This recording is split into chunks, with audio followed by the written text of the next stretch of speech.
Through our paltry stir and strife glows the wished ideal, and longing molds in clay what life carves in the marble real. Lowell. We often hear people spoken of as idealists. The fact is we are all idealists to a certain extent, and upon the ideals we picture depends our ultimate success. You must have the mental image if you are to produce the material thing. Everything is first created in the mind. When you control your thoughts, you become a creator. You receive divine ideas and shape them to your individual needs.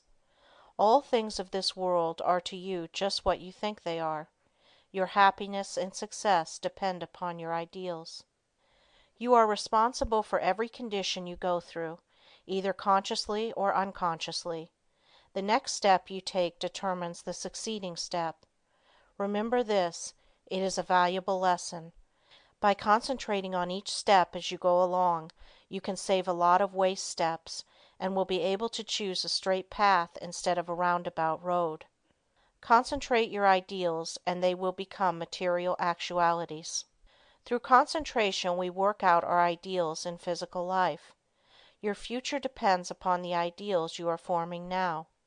Your past ideals are determining your present. Therefore, if you want a bright future, you must begin to prepare for it today. If persons could only realize that they can only injure themselves, that when they are apparently injuring others they are really injuring themselves, what a different world this would be. We say a man is as changeable as the weather. What is meant is his ideals change. Every time you change your ideal, you think differently. You become like a rudderless boat on an ocean. Therefore, realize the importance of holding to your ideal until it becomes a reality. You get up in the morning determined that nothing will make you lose your temper. This is your ideal of a person of real strength and poise. Something takes place that upsets you completely, and you lose your temper. For the time being, you forget your ideal. If you had just thought a second of what a well-poised person implies, you would not have become angry. You lose your poise when you forget your ideal. Each time we allow our ideals to be shattered, we also weaken our willpower. Holding to your ideals develops willpower.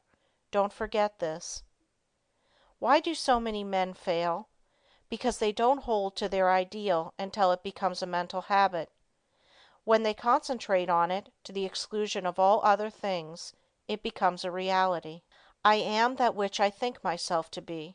Ideals are reflected to us from the unseen spirit. The laws of matter and spirit are not the same. One can be broken, but not the other. To the extent that ideals are kept is your future assured. It was never intended that man should suffer. He has brought it upon himself by disobeying the laws of nature. He knows them so cannot plead ignorance. Why does he break them?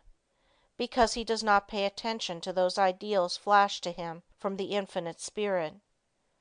Life is but one continuous unfoldment, and you can be happy every step of the way, or miserable, as you please. It all depends upon how we entertain those silent whisperings that come from we know not where.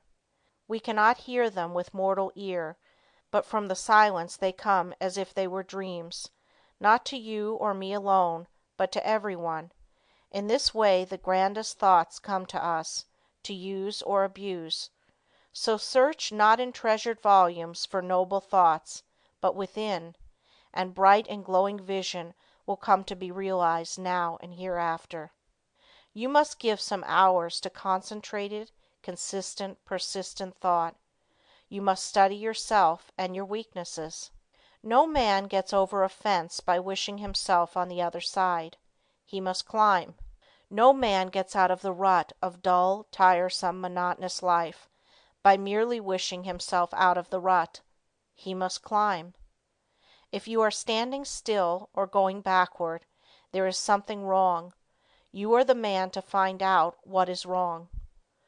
Don't think that you are neglected, or not understood, or not appreciated. Such thoughts are the thoughts of failure.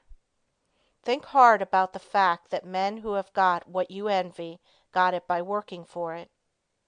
Don't pity yourself. criticize yourself, you know that the only thing in the world that you have got to count upon is yourself.